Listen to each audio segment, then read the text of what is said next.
السلام عليكم ورحمة الله وبركاته. اللهم صل وسلم وبارك على الحبيب المصطفى صلى الله عليه وسلم. ازيكم حبايبي، عاملين ايه؟ يا رب تكونوا بخير وفي احسن حال دايما. قبل ما نبدأ الفيديو بتاعنا اذكروا الله، الا بذكر الله تطمئن القلوب، لا اله الا الله وحده لا شريك له. النهارده الفيديو بتاعنا حلو جدا جدا وان شاء الله استفادوا منه كتير قوي، لكن قبل ما ندخل على الطاوله ضغطوا لايكات كتير وشجعوني انزل لكم كل جديد. مبدئيا كده عايزين ندخل في حوار كده مع بعض على السريع. ليه اسعار اللحم بتنزل؟ اسعار كيلو فراخ بتنزل؟ ليه اسعار العلف بتنزل واسعار خامات العلف بتنزل الا سعر الكتكوت؟ ليه؟ هقول لكم ليه. مبدئيا كده اسعار العلف نزلت الفتره دي لحد امبارح. اسعار الاعلاف نزلت كمان. سعر الذره والصويا نزلوا الفتره دي نزول جامد جدا، لدرجه ان الصويا دلوقتي بقت ارخص من مصانع العلف. يعني في بعض مصانع العلف معليه سعر العلف اكتر من سعر الصويا اللي هو اكتر منتج او اكتر مكون بيستخدم في صناعه العلف. اما بالنسبه لاسعار الكتاكيت اللي رافعه دلوقتي ده، هقول لكم ليه. السبب الاساسي في رفع سعر الكتكوت هو 5 ايام بس عشان دورة العيد باذن الله، وبعد كده الاسعار كلها اسعار الكتكوت هتبدا تنزل في الارض. ليه بقى؟ السحب عالي والسوق عرض وطلب. الطلب عالي جدا على الكتكوت، حتى لو الانتاج ما اظنش الانتاج قليل، الانتاج هو لكن ناس بتدعي ان الانتاج قليل.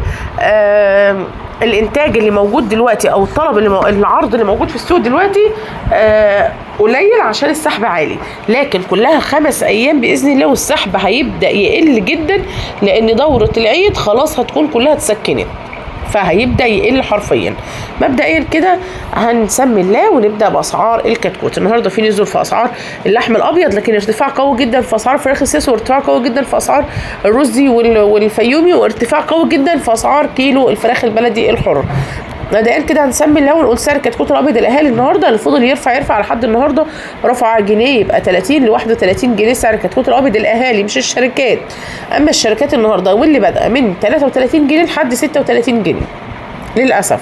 بعض الشركات كمان رفع جنيه، من جنيه ل 2 جنيه كمان. عايزه ارجع لكم تاني واقول لكم ان اسعار البلدي كلها غاليه بسبب رفعه السوق في الساسو وفي الابيض.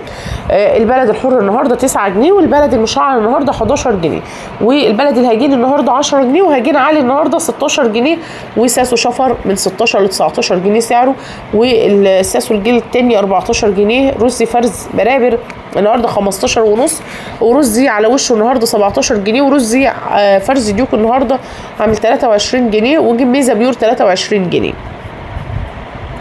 اما بالنسبه بقى لاسعار السمان، فالسمان الاسود والسمان الابيض النهارده 4 جنيه، والكتكوت الرومي البلدي النهارده عامل 47 جنيه، والرومي البرونزي عامل 49 جنيه. اسعار البط بقى، نيجي لاسعار البط المسكوفي الار 41 النهارده نزل ل 50 جنيه، وده نزول حلو برضو، كان واصل لفوق ال60. والمسكوف المخلط النهارده نزل ل 45 جنيه، والمولر المحلي النهارده نزل ل 43 جنيه، والفرنساوي البيور النهارده نزل ل 26 جنيه، والبكيني العاده 18 جنيه، والشروفان 22 جنيه. اما بقى عن اسعار التنفيذات، تنفيذ كيلو الفراخ البيضاء النهارده 77 جنيه من ارض المزرعه، بتباع النهارده للمستهلك من 85 ل 87 جنيه.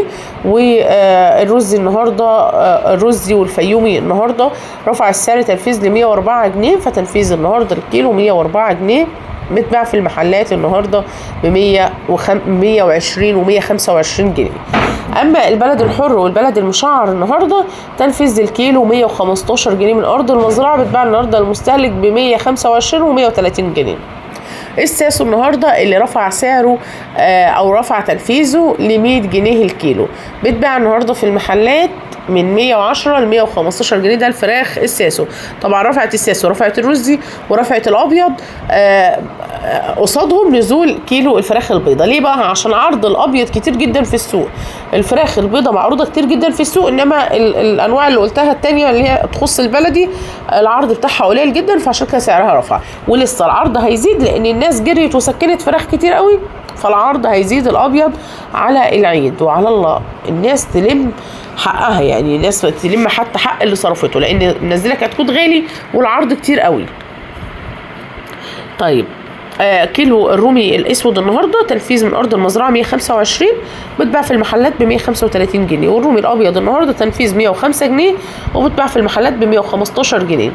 البط السوداني او البط البلدي النهارده تنفيذ من ارض المزرعه للكيلو 125 جنيه وبيتباع في المحلات النهارده ب 135. والبط المسكوفي النهارده 95 جنيه تنفيذ وبيتباع في المحلات ب 105. المولر المحلي النهارده او المولر كيلو المولر كله بيتساوى سعر واحد.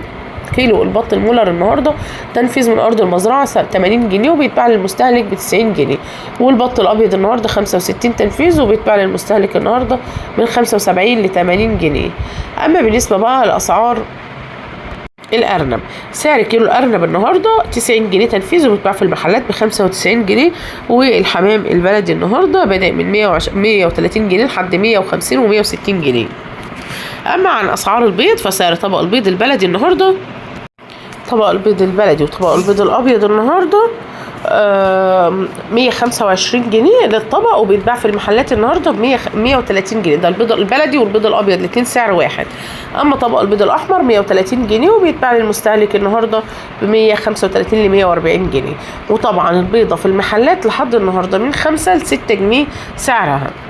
عايزه اقول لكم ان شاء الله يكون في نزول تاني في اسعار الذره، لان موسم القمح البلدي بتاعنا هيهل، وموسم القمح طبعا هينزل سعره، هيبقى نازل شويه وهينزل سعر الدقيق باذن الله اكتر. وكمان اسعار مشتقات الدقيق كلها زي المكرونات والحاجات دي هيبدا سعرها ينزل. اما بالنسبه لشكاير العلف، فشكاره العلف ال 25 كيلو بدا سعرها النهارده من 535 لحد 565 جنيه. يا رب الفيديو يكون عجبكم، لايك وشير وسبسكرايب.